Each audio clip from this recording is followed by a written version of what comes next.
Hey guys, how's it going? Howdy. Did that work out well? I think it did. Did you enjoy that little interlude?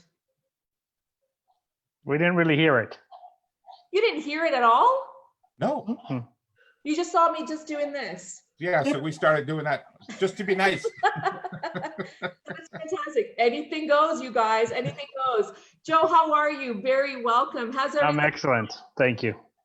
I'm going to try and multitask here, as I mentioned to you guys that I was going to. I'm going to share it to my page, and then I'm going to try and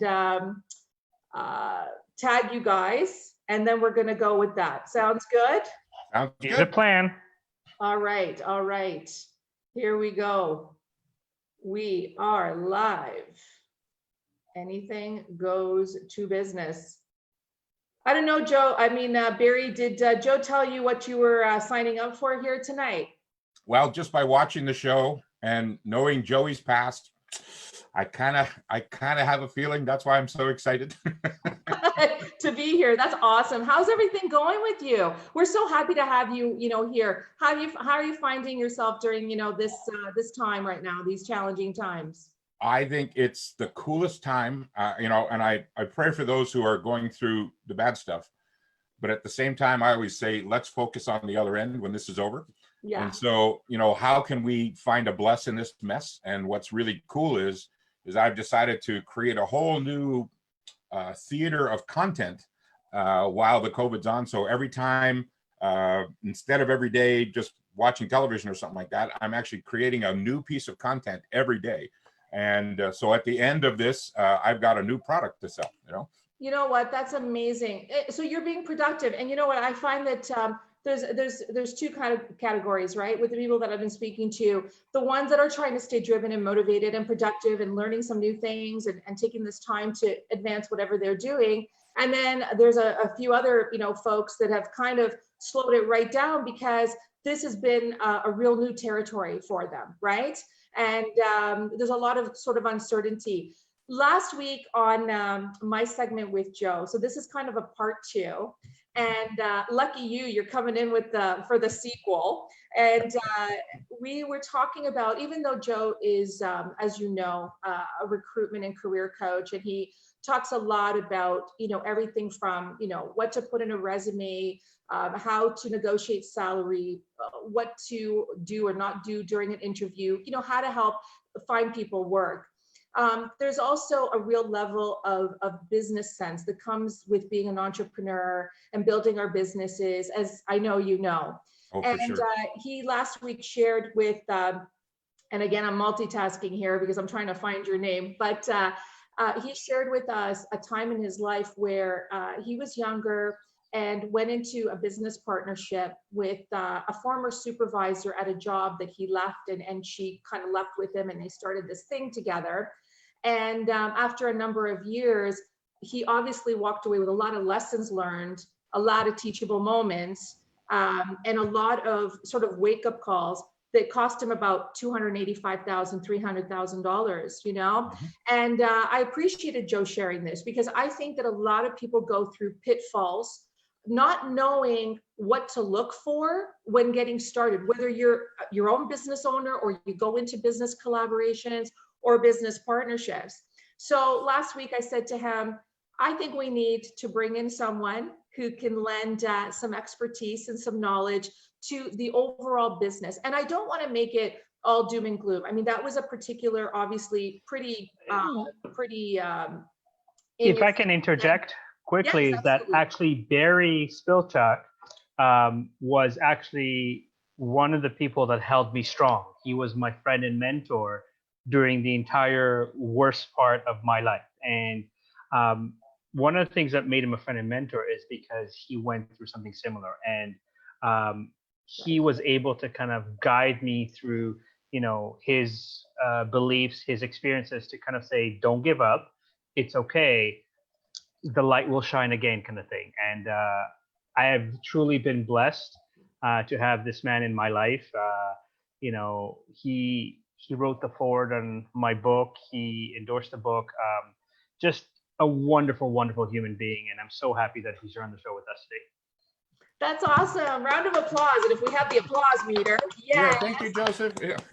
Well, Morella, one of the coolest things, and you've known Joey for a little while. I still call him Joey, because he's I'm my gonna start little calling brother. him Joey too then. He's my little brother, but I'm just, one of the things that one of the reasons I believe that you keep having him on is because, and one of the reasons I love Joseph so much is just because he tells the truth, Yes, and even when the truth isn't popular. And I remember I was the lead instructor at this business school down in California, even though I lived in North Bay, Ontario, and now I live in Toronto. But Bernie Dorman was the founder, and Jack Canfield and Mark Victor Hansen, they helped start it.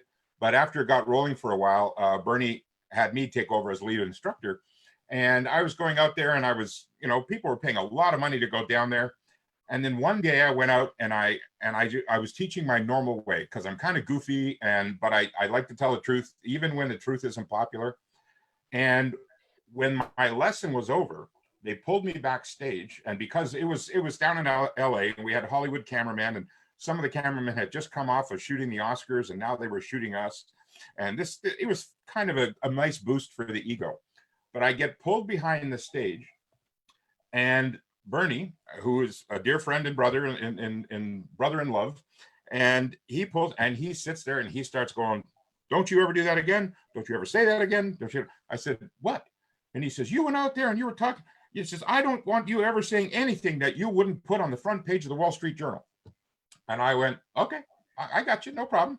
I went out the very next lesson and I did the same thing. And he goes, "I told you not to do that." And I said, no, you said don't put anything that you wouldn't put on the front page of the Wall Street Journal. I would say that when I screwed up and I made this mistake, I would put that on the front page of the Wall Street Journal.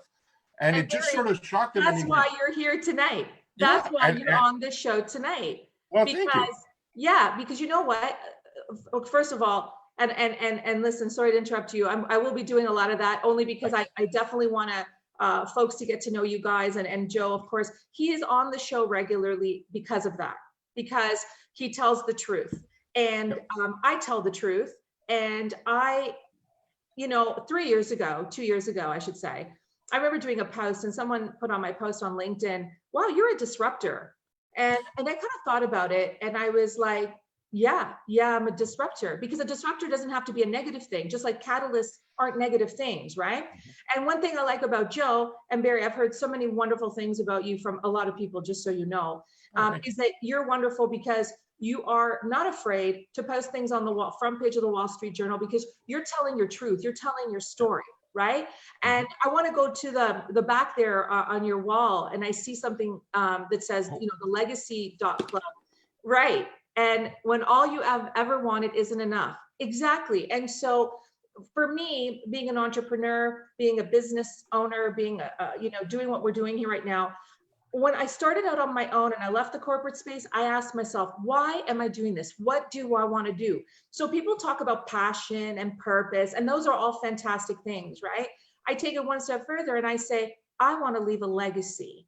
So I want to create a legacy and I want to leave a legacy, right? So when I meet Joe and Barry, your story is very compelling as well. What you guys are doing, and folks like yourself are doing, you're leaving true, authentic legacy. Authentic is so overused, but I want to use that right now because a lot of times people don't want to talk about all that other stuff because, oh my God, what are they going to say about you, Barry?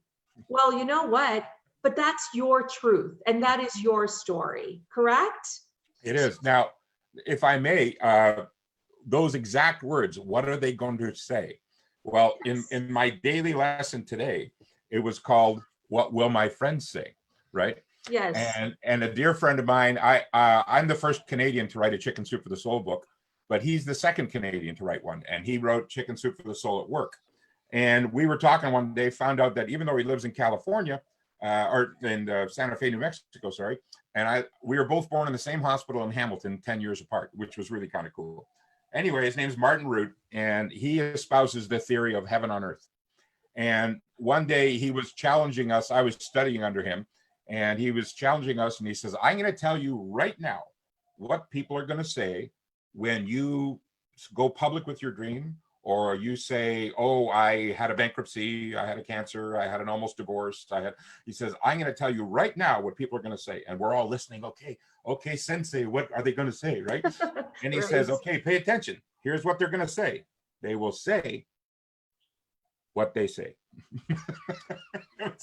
And that's okay. They're going to say it anyway, right? And some are going to say, go for it. I love you. Yay. And some are going to go, oh, good for you. And behind the back, they're going, oh, who does he think he is? Or who does she think she is to have a show on TV and have a podcast? Like, she's Italian. No, she's a disruptor. Perfect. Good.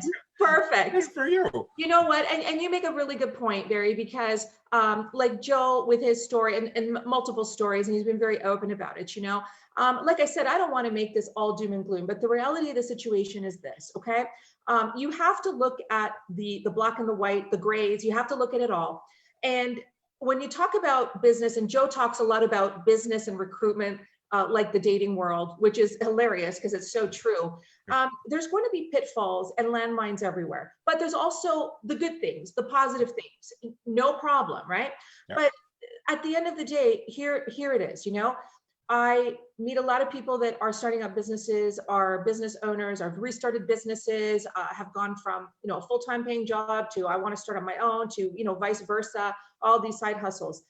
People are at the root of any sustainable business. Like I said in the promos, business is not about an Excel spreadsheet. Business is about people. So what happens is that we all want, when we're truthful and we're real, right?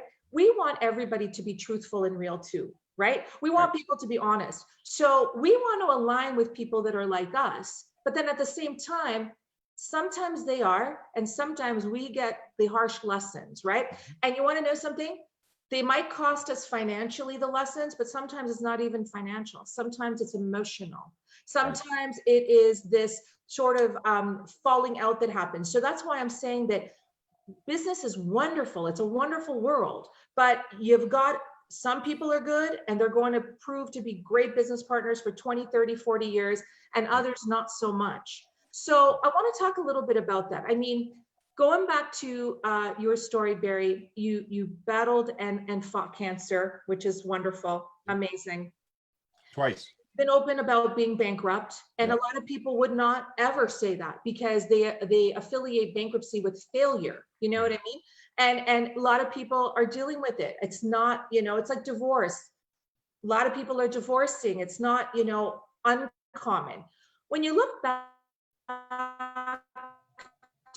to your life and you look back to all these different catalysts, and I know you said almost divorce, right?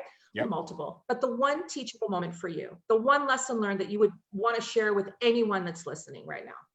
Wow. Gosh, there's so many. I know. Well, in an 18-month period from the 2008 to 2009, I learned my ABCs: accident, bankruptcy, cancer, divorce, employee theft, all in 18 months. And the accident was I'd fallen through the stairs at this manufacturing plant. The bankruptcy, over $700,000. Okay, the cancer, stage 4, they said, get your affairs in order. And I looked at the doctor and I said, I haven't had any affairs. And he went, oh, that's not funny. Oh, yes, it is. So, and the divorce, Karen came up and said, I still love you, but I don't want to be married anymore. And all of this was going on at the same time. And then the cancer came along and it was like, And so right in the middle of all that, again, I turned it over to I'm a God guy, so I turned it over to God and Jesus. I know not everybody's that way, so they can find a higher power or whatever it is for them. But I also found a formula to deal with it. It was called the salad formula, okay, on how to deal with all of those multiple stresses at the same time. And may I share the salad formula? 100%, yes. Okay. Well, the first thing was the first S in salad, like there's more S's than one in salad, right?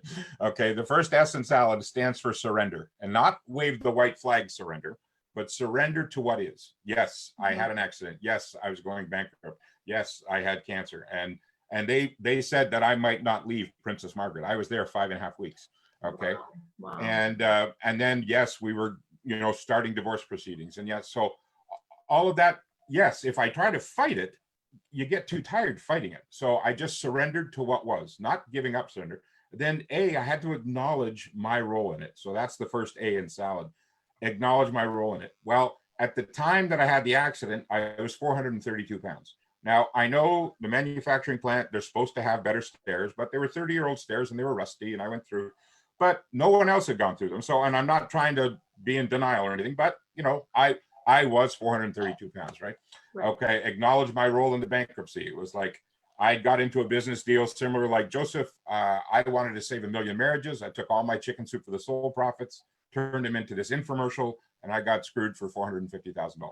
Wow. Yeah, my fault. Wow. I had to take responsibility. And so, Barry, I definitely want to get back to each of these individual points as we're going through, but like I'm sitting there going, wow, because it's like, you know, I appreciate Joe and I and others appreciate you acknowledging this. And then also it's almost like, wow, who does this, you know, but we'll continue. Go ahead. Go ahead. So again, you know, when you, again, because I'm 62 now. So I have to look back through the eyes of understanding, not as a 20 or a 30-year-old who's going through all the stuff and I can take on anything, right? Yeah, you can, but you can't do it alone, right? Yeah. So, okay, surrender to what is, acknowledge my role in it, okay? Line them up. The L is line them up. So if I sit there and try and go, accident, bankruptcy, cancer, divorce, you feel like you're being surrounded and ganged up on. So I had this vision that said, no, line them up. So I went, okay, like this. And what's the most important thing right now? A, my health. With your health, you got nothing. So I said, okay, let's deal with the health. Then I put behind it, okay, and it wasn't the marriage, it was the bankruptcy. We had to get that because Karen was coming to Princess Margaret every day and visiting me and then going to the bankruptcy attorney so we could sign papers. That's how bad it was. And so, but we were still best friends throughout the whole thing. And then it was the marriage, and then it was the accident, and then it was the employee theft because we couldn't do anything about all those things anyway. Wow. Then when I released my book, The Cancer Dance, the OPP read the book and said, can you come talk to 200 of my officers? And I read that somewhere. I think I read that on your LinkedIn profile, and they were like absolutely I walked transformed. I walked out dressed in this hospital gown. And they all just went, whoa, what's with this guy, right? With the opening in the back of the gown, right? Yeah, exactly. There's a hole in the back of the gown, but I had man panties on, so you got to be careful there. So anyway, when I gave the OPP this formula, there's 200 officers with guns, males and females. Okay. And when I said what the second A was in salad, some of them I could hear. And the second A in salad stood for ask for help. Because if you're wearing a badge and you're wearing a gun, you're deemed to be invincible and you're supposed to not be human and you've got your crest on and your superhero cape and you're not supposed to ask for help. Well, that's just a crock, okay? And that's why there's so much PTSD in the military and the OPP. Those women and men are just amazing. I don't know. I would never do that. I mean, could you imagine putting on a uniform and saying, nope, no, I got your back, right? And Barry, before you get to the D, I just want to say what's so profound about the second A there is that, and Joe and I've talked about this lots of times, and we've had a lot of wonderful, men and women guests on the show. Men specifically, I just want to address right now. We've had a lot of wonderful men who have been very open and continue to be very open about this whole stigma that's associated with we're tough. Like these are police officers in any event, and they're supposed to be tough and, protect and serve and all this. But men in general, you're not supposed to cry. You're not supposed to show your emotions. You're not supposed to, show feelings. You're not supposed to, you got to keep it together. So that is why the ask for help is so even more profound, because like a lot of the men that I know, and we talk about this, they've been kind of raised and brought up with this expectation. You don't ask for help. That makes you weak. And this is where it also highly applies to business because, I think Henry Ford was the first to kind of say, look, I know what I know, but I'm smart enough to hire people that are smarter than me that know things I don't know. And in business, like I might know recruiting, I might know corporate culture, but I don't know the law. I don't know accounting as well as I should. I don't know many other things. And so, like Mirella, you do some of my marketing. I'm not a marketer. I don't know the copy. So there's a level of empowerment to kind of say, can you help me with this because you know what you're doing or you're an expert? and I want to grow my business and I can't because I don't know this, for example. So. And Joe, sorry, before we get back to Barry, knowing that concept that you've just shared, right? And I'm not saying you didn't know it before when you went into business with the lady, but had you known some of these fundamental principles of, because I remember you were saying that you didn't have a great accountant or didn't have a great lawyer, but if, and the old adage, if we knew then what we know now, right. If you relinquished a little bit of that and allowed others that knew what they were actually doing, do you think the outcome might have been different, maybe slightly different? And I only paused there because your partner, her behavior was going to be what it was, right? Anyway. But do you think you could have maybe changed some of the outcome on that? Look, there's a reason hindsight's always 20/20. At the end of the day, even if I did ask for certain help, my mindset was just take it on. And unfortunately, too many entrepreneurs try to do everything by themselves. Yes. And many businesses, collaboration is not a dirty word. In its fact, it's a very powerful if it's done correctly and done with certain things. Now, yes, now I can say there's a paper trail, there's agreements that are signed, there is, a level of understanding of it. But at the end of the day, my behaviors as they were, I take, similar to Barry, I take responsibility for the fact that I behaved stupidly and I didn't think I didn't save for a rainy day. I spent money that I didn't have. I lived a lifestyle of rich and famous and I needed to show off how rich I was. So every time there was more money, it was like, I need to spend all of it. I need to show that there is. So I don't think that even if that support was there, that it would have made that much of a difference on the grand scheme of things. You had to go through that. You had to go through of course. that, And I'm right? glad I did because it makes me a better person now and it makes me more present to how to do things correctly and avoid those mistakes. And that's why I also have mentors like Barry that have experienced more than me and can kind of say, don't do this because it's going to come to bite you in the ass. Right. Right. And that's, and I'm so grateful for people like him that have held me accountable, that have kind of lifted me up when I was at my worst and that saw in me the potential that I couldn't see because I was going through the darkness and I was going through everything at that. And I am forever grateful for Barry, for being one of my first mentors, for being a friend, for holding my hand, for sharing his wisdom to a level that I can go, I wasn't ready for the information when he gave it to me maybe 5 years ago, but now it's so crystal clear what you said to me. And for that, there's not enough words for me to say in terms of gratitude for this man. You're welcome. Wow. And you got to remember that I'm from Toronto, and I was his mentor, so I was his tour mentor, sir. Yes. And I wouldn't let him go. Humor he comes tonight on the show. That's right. And you know what, Barry? I want to get back to. There's so much great stuff happening. Joe, I want to get back to in a moment what you said about I wasn't ready to receive the information. We're going to get to that in a minute, okay? Well, I'm also on the edge of my seat to find out what the D is in terms of I know. how the acronym. So you can't leave everybody. And then I want to get to the comments and I want to acknowledge a few people that are watching. But so we've got so far in the salad, we've got surrender, we've got acknowledge, we've got my role line in it up, we've got ask for help, and then the D. The D is I'm going to delay that answer because I want to come back to something Joey said. Oh, come on. It's like the cliffhanger. So just go back to, I love the fact that Joe took responsibility and said, look, I wasn't ready to receive that information or whatever, for me, it was the same thing. I wasn't mature enough. And, you always hear these stories about the lottery winners who go and win the big lottery. And then a year later, they're broke again. Why? Because they don't have the mental capacity and the emotional capacity to handle it. And it's the same thing in business. Mirella, you had asked Joseph, do you think it would have been different if you knew then what you knew now? And his answer was so perfect. Maybe, but I wasn't different. He wasn't ready to exactly be different about it. Yeah, exactly. No, because a part of my motivation, and Joseph and I are very similar in that, was we wanted to be loved. We wanted to be liked. We didn't like confrontation. So validated. Yes. Validated. Exactly. I have a story about that and we'll get to it, but you're absolutely right. And a lot of people fall into those pitfalls, don't they? Yes, they do. Yes, they do. And that's So that's are what's we getting to the D, or am I going to check these comments? okay. We'll get to the D because That because I sounds can't so remember wrong, what but it is. anyway. No, the D is duh. No, the D is simply, and this D is the magical phrase for so many people. And I jokingly said delay a second ago, but the D, do something, do anything.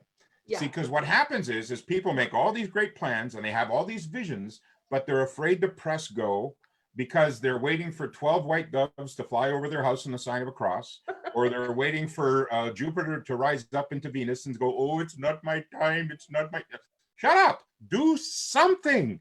And if it's wrong, you're going to know immediately. And if it's not immediately, you're going to know real soon. That's it. Yeah. That's it. Do something. You know what? I think that's so powerful. Okay, I want to acknowledge a few folks on here, and then we're going to get back to not ready to receive the information. I think that's very powerful. So we've got, and again, guys, thank you all so very much. I didn't even do the thank you intros like I usually do, so I'm going to do them right now. I want to thank everybody, our loyal viewers, our loyal supporters, friends and family. Thank you guys so much for always tuning in. Always want to thank my segment co-host this evening, Joseph Stetter, and our special guest, Barry Spilchuk. Thank you so much.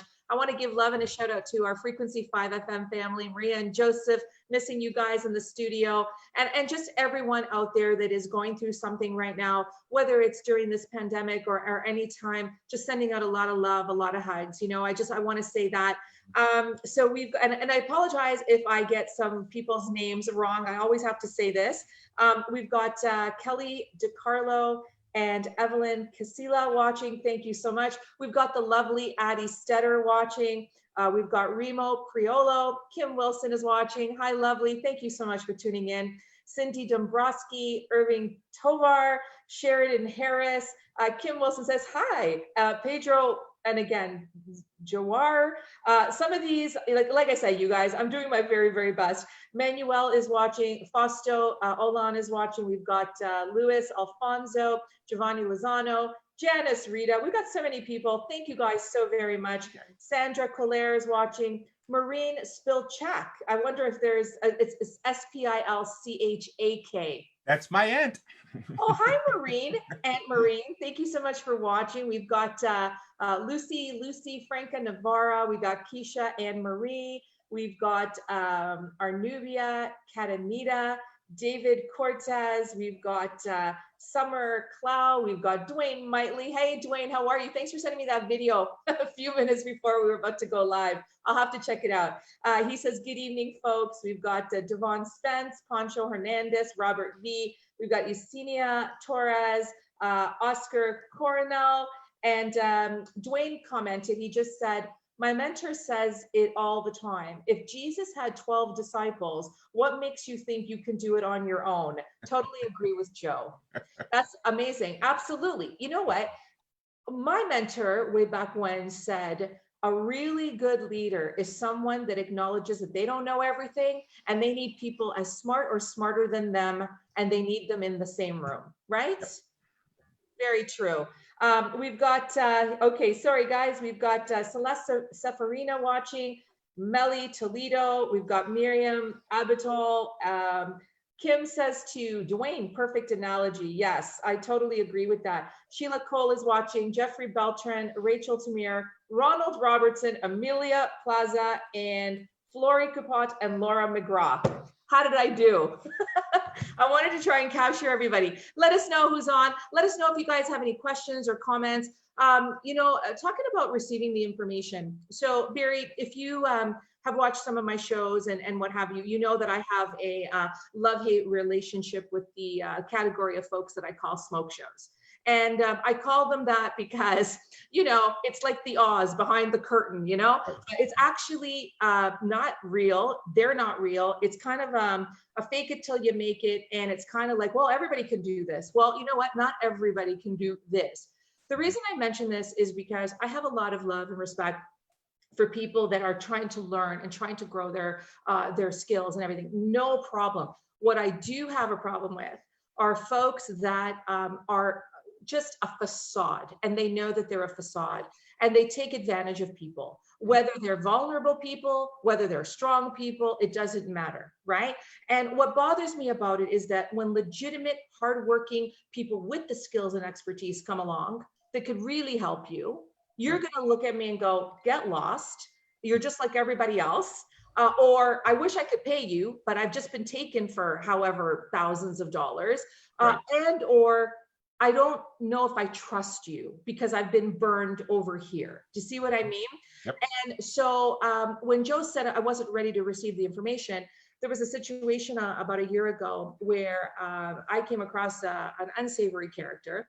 And I kind of spotted the red flags early on, but you know, you got to do your due diligence. You want to just kind of see, you know, but the spidey senses were out and this, that, and the other. Anyway, I cut ties within a couple of months, 2-3 months, I cut ties, okay? But there were a lot of people that were very, very close to this individual. And at the end of the day, it's like, look, do I go about every single person and kind of warn them and say, look, you know, this, that, or the other, or do I just let it be? So this is what I thought. Even if I tell Barry that Joe's an unsavory character, and I know he is, okay, and he's not. He's lovely, by the way. Different Joe. Different Joe, totally different Joe. Barry's gonna go, Marilla, you know, I don't know, I don't see it, you know, he's really trying to help me. I'm like, okay. Anyway, same person in question, somebody that was very close to this other person, they had a chat with me a couple of months ago, and we had a conversation about this. And you know what they said to me? Marilla, even if you had told me last year, I wouldn't have believed it. Even as like you're respectful, like I respect you, I wouldn't have believed it. I had to go through it myself to get burned to believe it. Right. So let's go back to your, you know, $450,000 infomercial thing, if you don't mind. No, not at all. You've got this, you know, the success. You're doing really, really well. When you made these business decisions with these business folks, one person or 10 people, however it was, what was it about that whole business? Was it that you trusted the people? Was it that you were so involved with other things that you delegated other things? Did you not maybe do enough research on that? What do you think it was for you when you look back? That's a great question because, and again, it goes back to what Joseph referenced before about wasn't ready and all this kind of stuff. But I was pie in the sky, and there's a lot of what I've learned from my dad and my godfather, who were just solid businessmen, is they had this attitude was, you have to earn my trust, okay? Yeah. And that worked for them because they had been burned over the years. But I was going in all wide-eyed and naive, and here I was teaching love in corporate America and love in Canada, and I'm being hired by Fortune 500 companies to come and talk to their senior executives about love and alcoholism and things like that. And it's like, okay, this is awesome, and I just love everybody, right? And so while some people have the philosophy of you have to earn my trust, my philosophy was you have to lose my trust. I trust you immediately. And what that leads to being is, and in my case, many of my dear friends and family ask me, Barry, aren't you being a little naive? And I'm going, oh, no, they would never screw me. Well, I was naive. And again, not wanting to confront, not wanting to say, hey, this is wrong, you know, not wanting to upset the apple cart. And like the guy that I lost the $450,000 to, he was the infomercial producer. And he had just hit an $83 million home run with his previous product. And so he said, okay, I want to take your Let's Talk About Relationships product and we're going to do it great. So he said, send it to me. I'll go through it with my wife. Long story short, he says, I love this. Come on down to California, but you can't come until you give me a $100,000 deposit. Okay. So I did. And again, I had my money, my investors' money, you know, all this kind of stuff. So it was 66,000 US at a time when the Canadian dollar was 54%. So wow, it was okay. So, right. So I get down there and we're having dinner with his wife, and his wife was a beautiful lady, just inside and out. And she was a Christian as well, but he wasn't. He was oh, this Christian stuff, who needs it, you know? Anyway, we go to dinner. He goes to the bathroom, and I said, you know, Janelle, I just want to thank you so much for going through the first video of Let's Talk and seeing what it's all about. And she goes, the first what? And I said, the Let's Talk. She goes, what's Let's Talk? And I went, oh God, oh no. Oh, dear God. And then I had that flashback to Maya Angelou's quote, when people show you who they are, believe them. And right then and there, you're getting a pit in your stomach, aren't you? Yes, yes. So he comes back from the men's room, sits down, and I'm saying, oh, yeah, Janelle and I were just talking about, y'all going through the first video together. And his face, even though he had a black beard, his face just went 50 shades of red. And now I had a decision to make, because I had 3 payments of $100,000 to this guy, plus all the other stuff of the shooting expenses and all this kind of stuff. So he's not going to give me the first 100 grand back. So I have to rationalize, and rationalize means rationalized, right? So I rationalized that, yeah. So that, well, he did hit an $83 million home run with his last one. And I don't want to look like an idiot to my friends and my family and my investors. So we're going to go on and we're going to go to phase 2. So 3 weeks later, I fly down to LA, another $100,000, because it was, stages, right? And what ended up happening is we were supposed to have a female co-host for this infomercial, so that we had a female and a male talking about relationships. He forgot. And at the last minute, he gets a guy in to co-host this infomercial. And the only experience the guy had co-hosting infomercials was he hosted a financial restructuring infomercial. And I'm sitting there saying, hey, what? He said, oh, well, you know what? 2 guys talking about relationships, that never happens. So yeah, let's do it. And it was like, oh boy, here we go. And he was like, he was not organized. He was, but he was organized to take my money, and he didn't care. He was organized to take your money, but he was not organized to take care of you, exactly. right? Exactly. And can I ask a question? Like, why he just hit an $83 million home run with this last thing? Okay, yeah. Why would he? And look, I'm just asking because why not? Okay, why would he want to take $300,000, $400,000, $500,000 from you in this particular like instance? And then the other question is, how many $400,000-$500,000 did he take from others? Well, so the $83 million home run, remember, he was the producer of this other infomercial for so the people made most of the money, but he got his $300,000-$400,000 up front, plus he got a percentage, and he was going to get a percentage of mine too. Right. So he wanted it to win, but if it didn't win, no worries, because he's got probably a couple $1 million in the bank.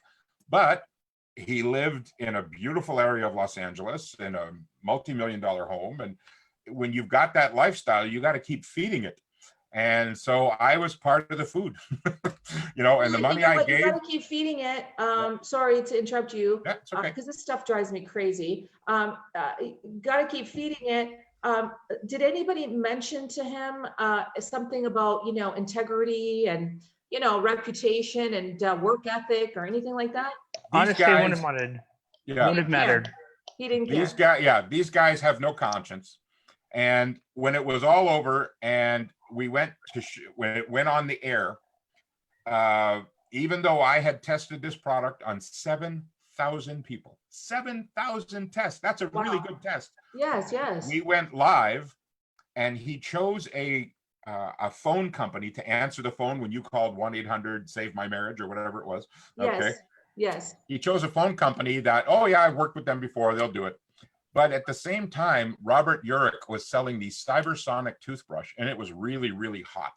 And when my investors were phoning in to order from the infomercial, it was taking 18, 21, and for them to answer the phone.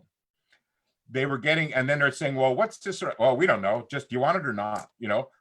We sold 3. Are you serious? Yeah, on the first weekend. And it was probably the worst infomercial in the history in terms of the results. 3.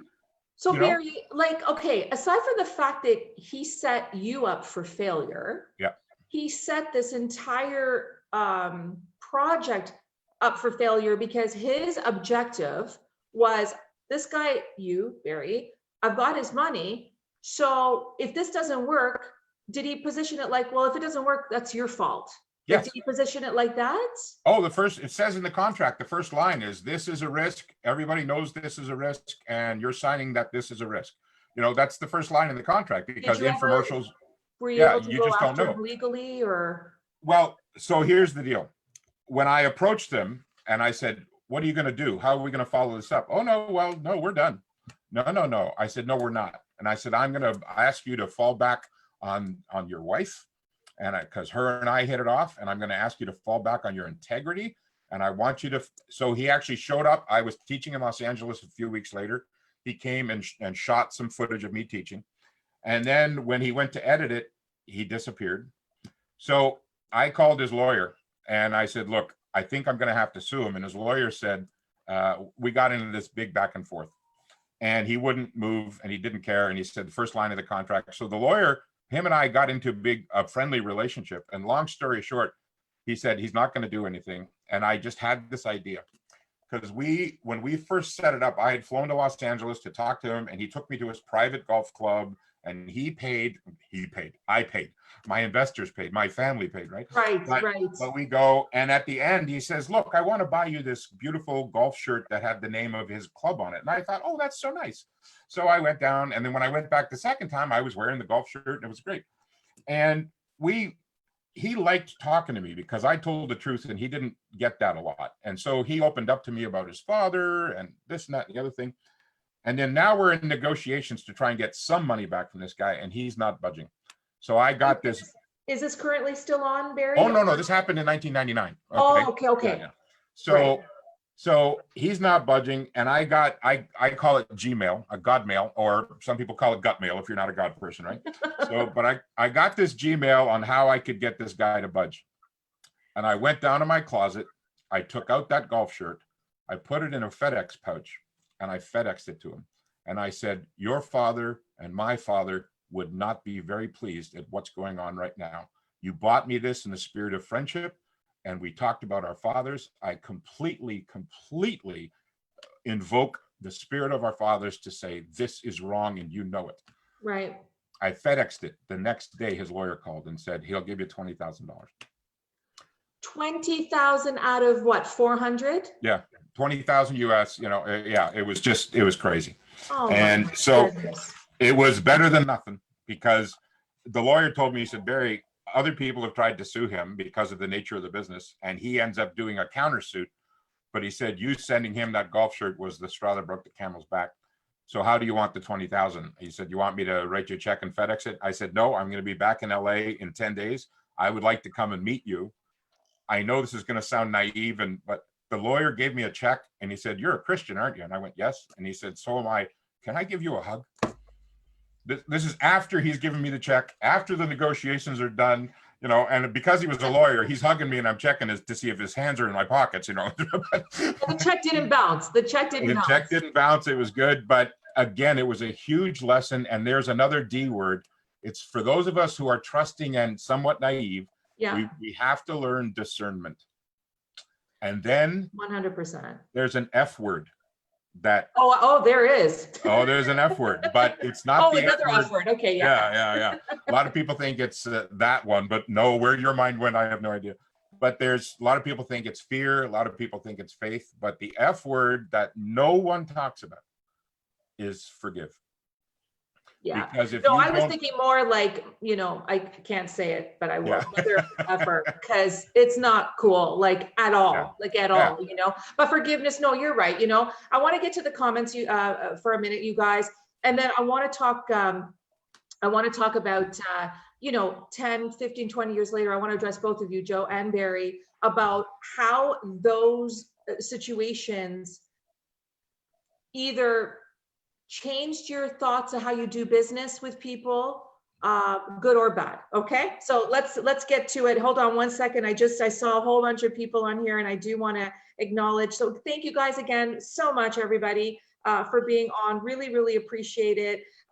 So I don't even remember where I left off here, but we've got Ozzy Fleischer, I believe. I apologize if I get the names wrong. Ivan Beaufil, Sierra Gomez, Teresa Sav. We've got Renato is watching. Hi, Renato. How are you? Thank you so much for always tuning in. Really appreciate it.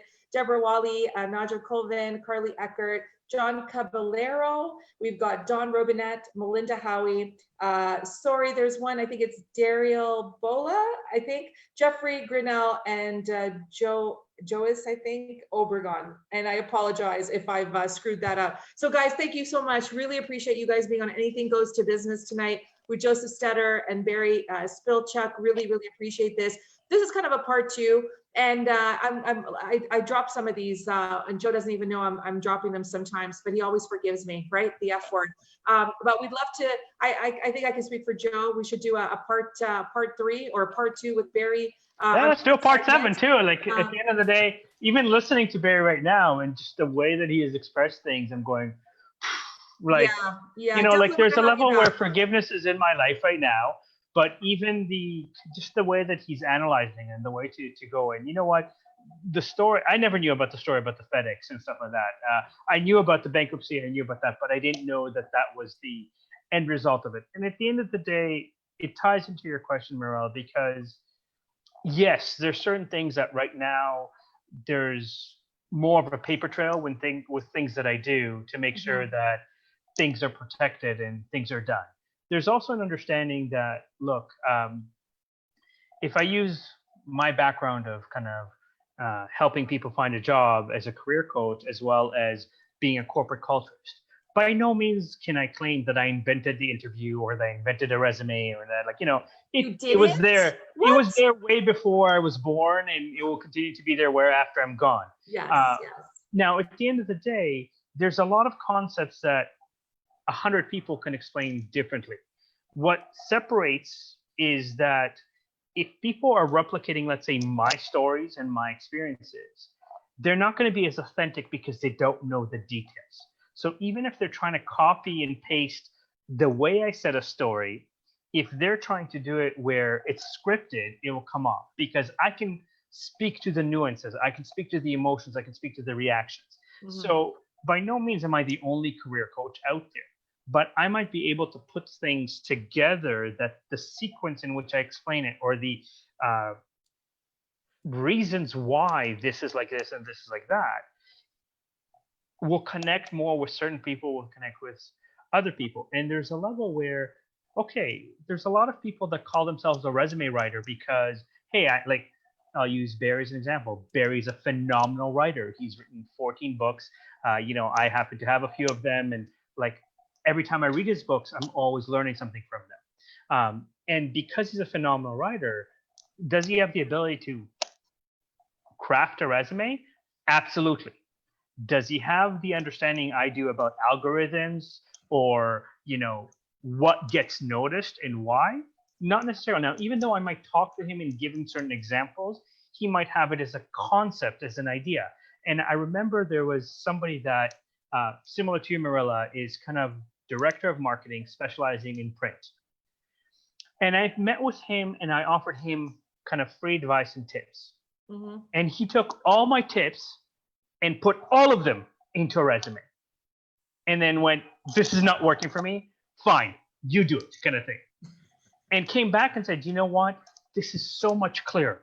And because I structured things a certain way and explained things a certain way, the moment I rewrote his resume and cleaned it up, within a week and a half, he got hired as a director of marketing for a printing company that does appreciate his background and his expertise. And so it's not that there aren't experts out there. There's phenomenal experts. There's, you know, people that I respect and admire, and I look at their content, but it's the delivery of what and how, and it's the messaging, and it's the this, you know. It's all connected, Joe. And you know, if I may, just to your point, so I was an in-house hiring manager for a long time, and I remember the HR staff there. Sometimes when I was recruiting for you know, for new positions, the HR staff would be like, okay, Mirella, so you know, we'll post the job description on the job boards and stuff, and then we'll start setting up interviews, and we'll do like the first interview. You don't have to be there for the first interview. And I'm like, if I only need one interview, I'm going to be happy. Why do we need 7 interviews? I said, I'm going to be at the first interview. And I remember one HR lady saying, oh, but they're not really expecting you at the first. That's right, they're not. So let's be different and let's be unique. And she, like Joe, who lovingly calls me stubborn, she says to me, but Marla, she goes, you can't do it all. And I said, you know what? I cannot do it all, but this is too important for me not to do. And you want to know why? Because I remember saying to her, and this wasn't the only conversation I had with HR. I said to her, let me ask you a question. I said, if I'm building a brand and a platform and a strategy for the next 3 to 5 to 10 years out, can you explain to the potential candidates what that is? She looks at me, she goes, no. I said, okay, then.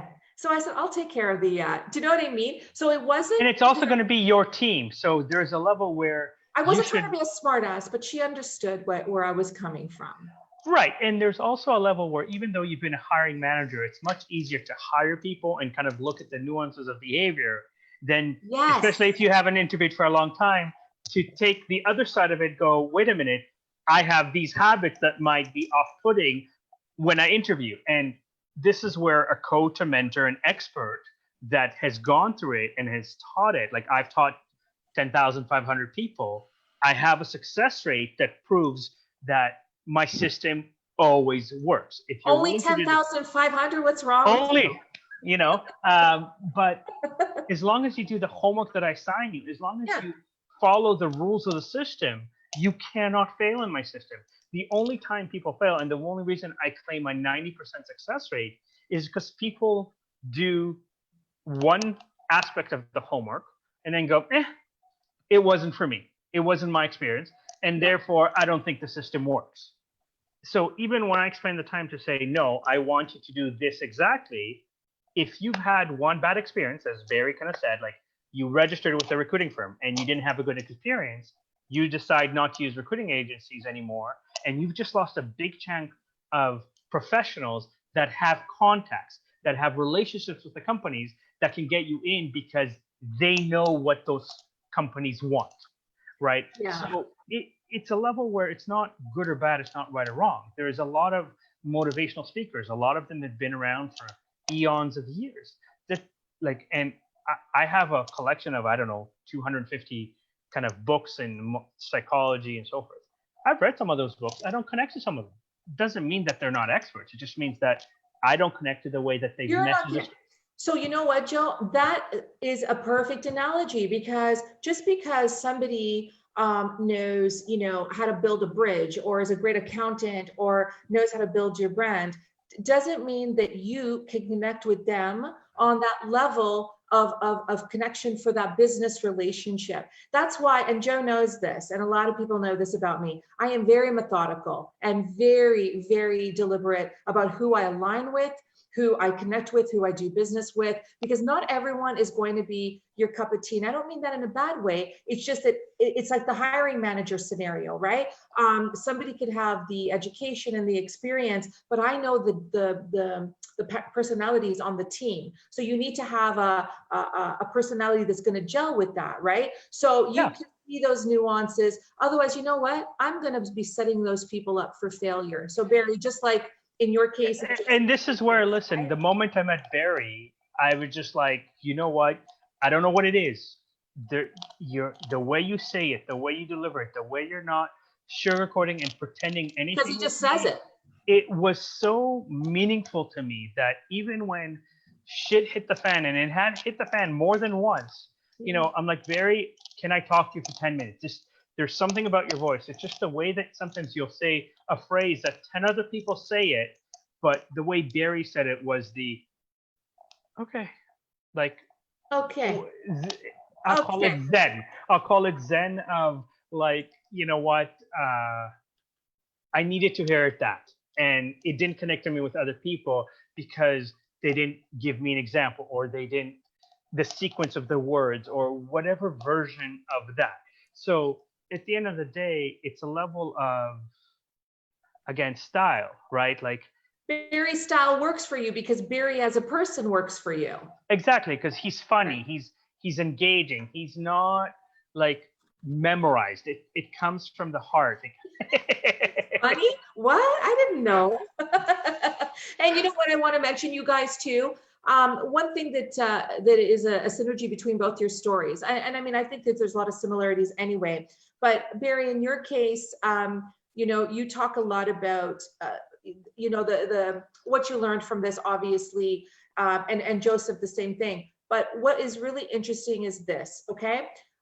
Joseph has often spoken about an example, or many, where, you know, he's coaching someone, right? He's coaching them and he's going through the A to Z.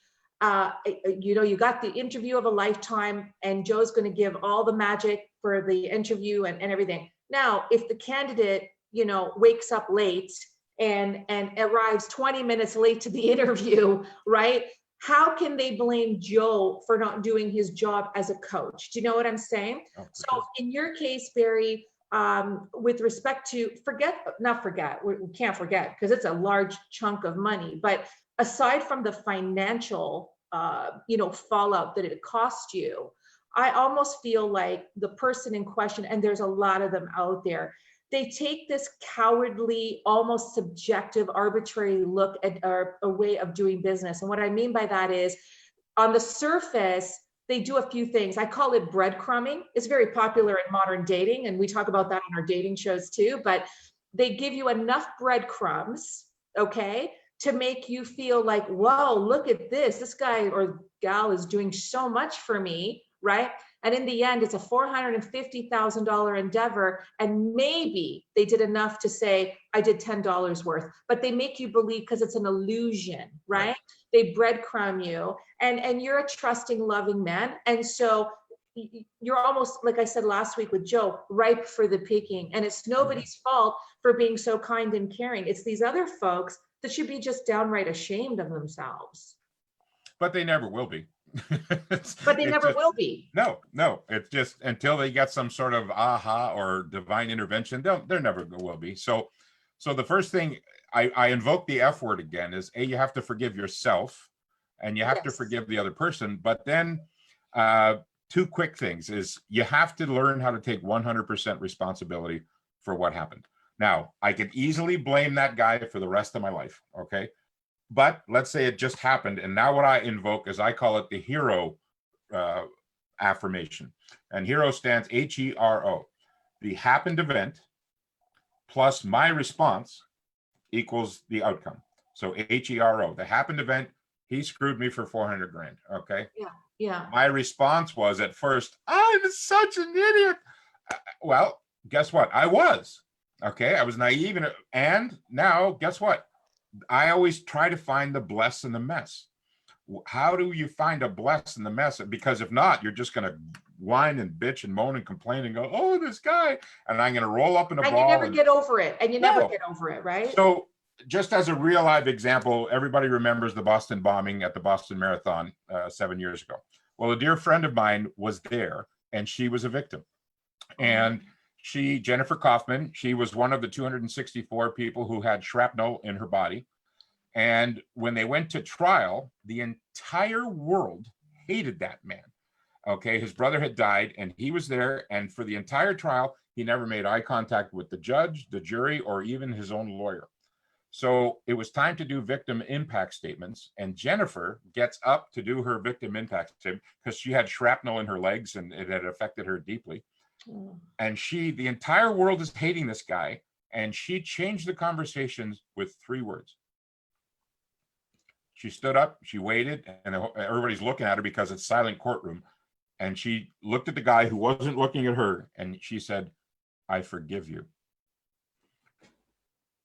And wow. Some people went, what? Well, how dare you? I'm going to hate this man for the rest of my life. So when I was interviewing Jennifer, I said to her, why would you do that? Why would you? Like, I knew, but I wanted to hear it from her. And she said, Barry, because up until the point that I forgave him, every time I thought of the incident, I went into, oh, poor me. But she said, as soon as I said those words, I forgive you. First of all, he looked up and looked at her with shock in his eyes, like, what? And she says, and from that moment forward, it never bothered me again, because I don't want to, every time you hear Boston Marathon, never mind Boston bombing, it could trigger her and go, ah! And she just decided, you know what? I don't know why you did this. I don't know what was in your heart or your mind, but she said, I forgive you. Now, a lot of people say, well, I could never forgive. Well, then you're going to stay stuck. And so and she angry. She released She did. all that when she said those words to him, right? Exactly. So you're saying, Barry, that in your affirmations, you forgave yourself for going through this. You forgave, the guy whose father taught him to do better, Joe, and I guess instant, you also forgave the person that did this to you, because when you release all of that, right, then you start to channel it into a more positive, how do I learn from this, move on from it, and grow from it, right? Yes, and you're also not stuck in that vicious cycle of negative self-doubt and negative there, because that space doesn't hold true anymore. The moment that, I never understood spirituality until, let's say, I met people like Barry that talked to me about forgiveness, that talked to me about focus on this one positive thing, because your entire life will shift, and you know what? There's a level where I'm glad that I've gone through everything I've gone through, because I wouldn't be where I am today, and I wouldn't be excited about the future that I'm creating, because of I wouldn't have that expertise. I wouldn't have that to draw from to actually go, here's why. Right. I might not have understood it in the moment and had whatever emotions came up for me. But now, because of learning forgiveness, because of having gratitude in my life, I can let go of things so fast and move on. Like, something happens, I'm upset about it, I talk about it for a day, I call 3 people, 4 people, I don't care who, I just want them to listen. I bleh it out, and then as soon as it's done, I'm clear. And you've released. And I've released, and I can go, and it doesn't hold on to me where, I'm holding on to angers for years and causing myself health issues and causing myself, to be miserable, causing myself to go, I don't ever want to form a partnership in business because you're going to screw me too. I know I'm going to be taken advantage. It's unfortunately part of life. It's unfortunately part of business. But at least I've learned from some of my mistakes to go, if shit hits, I've got a paper trail. I've got legalities so that there's a level of, I can kind of potentially minimize the damage. Also understanding how the universe works. Yeah. The more good karma I give out, the more forgiveness and gratitude I have in my life. When bad things happen, the universe is going to go, well, you've kind of stored so much good.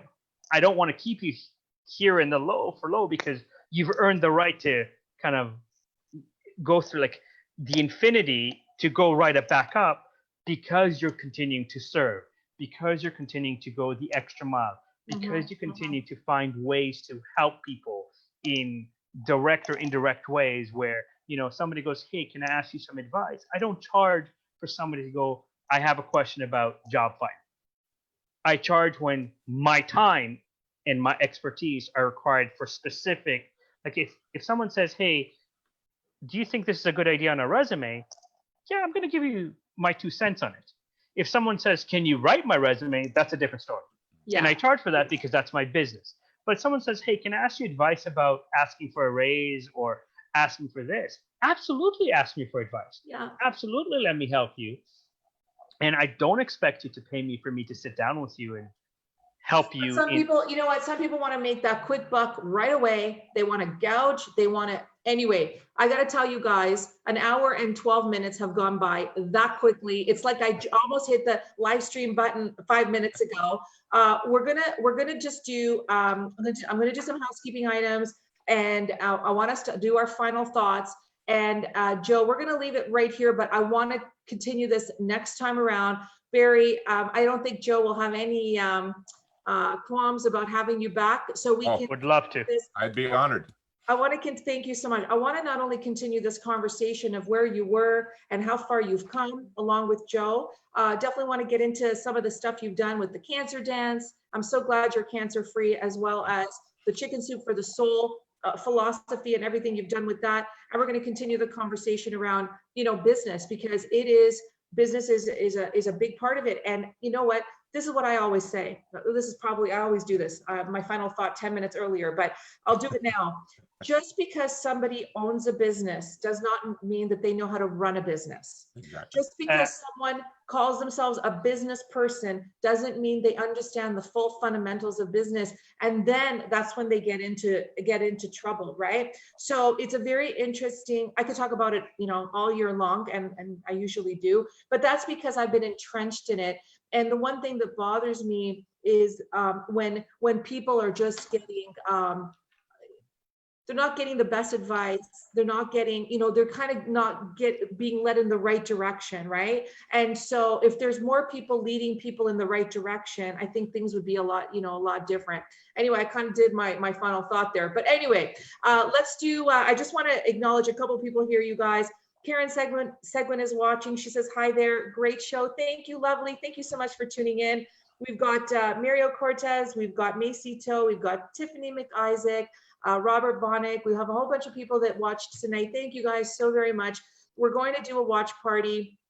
You're going to respond to all the comments. We're going to do a post-show recap like we always do. We're going to share the link, and we're going to have Barry back and Joe. We've already got a date in Mayberry, so we'll send you a note, and you're going to have to book it because we have so much more that we want to talk about. And I knew that, you know, even an hour and 15 minutes wasn't going to be enough, but I appreciate both of you, and I appreciate the synergies between your hard knocks lessons in a lot of different ways. And again, going back 75 minutes ago, when Barry, you said the reason I have Joe as a recurring guest and co-host on my show is because he's truthful. And Barry, you come from that same, I could tell already. And people like us, because I want to lump myself in there, we're very dangerous. Yeah. And sometimes we don't know ourselves how dangerous we are in a good way, because we are disrupting and we're trying to do great things out there. And those folks like you've come across, and Joseph and me to a certain degree, you know what, they are afraid of us, and they'll never give us that, but we know that they are. And as long as we can continue doing what we do and sharing positivity, I think we're going to come out, you know, always winning the battle/war, you know. So Joe, what are your final thoughts for this evening's episode? First of all, Barry, thank you for those acronyms. I've been writing them down. Phenomenal. Final thoughts is this. Again, we are in an information age. You know, if you are hiring experts, professionals, do a little background. Go look at testimonials that they have. Ask to speak to some of their former clients. Ask specific questions, because there can be information overload. Like, you know, I just finished a course on how to do my online course, and Joe Bauer provided more resource than I could imagine, kind of thing. And there's a lot of social media experts out there. You need to learn to ask questions to make sure that A, they understand your business, and B, they can give you a system that's proven that can generate results. And if you don't take the ownership to go, I need to ask about this, because some people are SEO experts, fantastic. Some people are experts on Kajabi or ClickFunnels, which can be, or Infusionsoft, which can be very complicated to set up. But if they know what they're doing, can simplify a lot in your life. Some people are good with copy. Some people are graphic designers. So make sure that you're asking specific questions on the expertise that allow you to make that decision of, do I connect with this information? You know, from the moment I met Barry, yes, like personalities, similar stories, things like that. I treated him like a second, like I always thought of him as like a second father to me. And the advice that he's given me over the years, I cannot express how meaningful it is now, especially that I've had time to get out of the hell and be in that light and go, oh my God, why didn't I listen to this sooner and implement this sooner, kind of thing. And so there's a level where, again, whether it's a phrase, whether it's a this, go back and take that internal reflection and go, what is it that I need? What is it that I need to achieve? And make sure that you ask around before you hire an expert. Like, if you don't know, go to a few people that might be in your network and say, okay, I need to get this result. Do you know anybody that's done it? Let me kind of get a few opinions on who's good and why. Yeah. And that's my final thought for the day. Thank you, Joe. Great final thoughts as usual. Thank you. Barry, your final thoughts. Oh gosh. I got 50 different ways to go. I can piggyback on Joseph, or I can, but I'll just say, sort of piggyback on Joseph. And first of all, say thank you to you, Morella, for having me as a guest. And Joseph, my pleasure. My kind pleasure. words. And since we're gonna, this is a business podcast as well. Let's talk about. Okay, I'll finish off the bless and the mess thing. I mean, we've got to always find the bless and the mess, but we have to admit that it's really tough to find the bless when you're in the middle of the mess. Okay. Yeah. So now you look back through the eyes of understanding. Okay. And I've always said and taught for 30 years now that if it's not my genius, it's not my job. Okay. If it's not my genius, it's not my job. Yeah. And there's an acronym for genius, but we'll cover that next time. Okay? Yes, we will.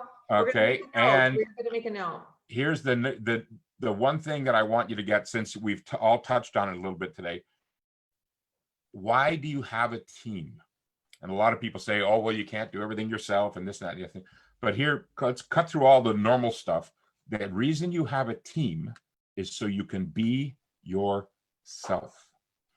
Again, that ties back into, if it's not my genius, it's not my job. I mean, I can sit there and talk on podcasts all day long, and yet now it's time to put my stuff onto Kajabi or ClickFunnels.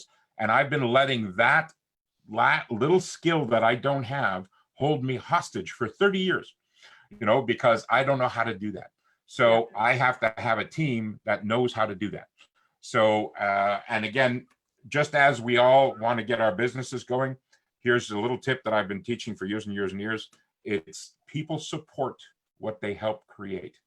Okay, so that not only involves your team, but it also involves your clientele and your future customers. If you invite them to create your company with you, it is amazing what's going to happen when you say, okay, I want your opinion, not this is, I've got this idea, you have to do it my way. Right. Amen. Yeah. Amen. People don't play that game anymore. Right, right. Thank you, Barry. Very wonderfully said. Thank you so much. So I just want to do some quick housekeeping items, you guys. We're going to be back. Anything Goes to Business tomorrow night with food, fitness, and mindset coach Kim Bassler. And it's a part 2 from last week. It's going to be very powerful. We're going to be talking about how she hit rock bottom with, eating disorders and body image issues. And she's been on a comeback for the last 2-3 years. Very, very powerful segment. So please tune in tomorrow night, 8:30 p.m. Facebook Live as well. Then Thursday night, my daughter Julia and I are back with our original Anything Goes show, which is kind of like Courageous Conversations, which I take from our resident psychotherapist, Victoria Laurent Fabish, because that's kind of her brand. And we're always talking about all kinds of different things. And we mesh it with dance and music and comedy and all kinds of things. And we just want to inspire. And neon-colored fruits, not to forget those. Oh, yeah, exactly. Oh, yeah, she's starting a fruit LED light thing in the studio. So that's going to be on Thursday night as well. And then next week, we will be back with a whole round. We've got brand new meditation and healing energy. Mike Popovich, who just joined the Anything Goes to crew. And he's on Monday mornings at 10 a.m. Really fantastic. He just started this past week. And there's going to be a whole bunch of other stuff happening. So guys, tune in. Thank you so much. All I want to say tonight is thank you again, you guys. All the love, all of our loyal viewers and supporters. Really, really appreciate it. And Joe, of course, really appreciate our friendship, our working relationship. Barry, it was an absolute honor and pleasure having you on the show tonight. Thank you so much. We look forward to part 2 next month for sure. And my final thoughts are really simple, you guys. At the end of the day, there's a lot of experts out there, whether they are real experts or self-proclaimed experts. And I'm always warning people about the simple buyer beware, methodology, which is, if somebody says to you, oh, I've got a deal for you and I can do this and I can do that, and it's going to cost you, just the low price of $10,000, I would definitely ask the question. My mantra has always been do, show, demonstrate, and prove. And then afterwards, they have absolutely no qualms you know, they will never question that you can do what you got to do. So a lot of people willing to support and willing to help, but there's always the pitfalls as well. And I believe in the art of reciprocity, which is a phrase that I'm taking from my good friend Shelley Elsliger, who always says that, you know, magical connections and working relationships happen when everybody is real, working together, and really wants the best to come out of that whole connection and see the other person succeed. So those are my final thoughts for this evening, you guys. Have a great evening. Have a great week, guys. Thank you so very much. And we will see you guys soon. Okay. Thank you. Bye-bye. Bye, guys. Ciao, Bella. So much. Thanks, everybody.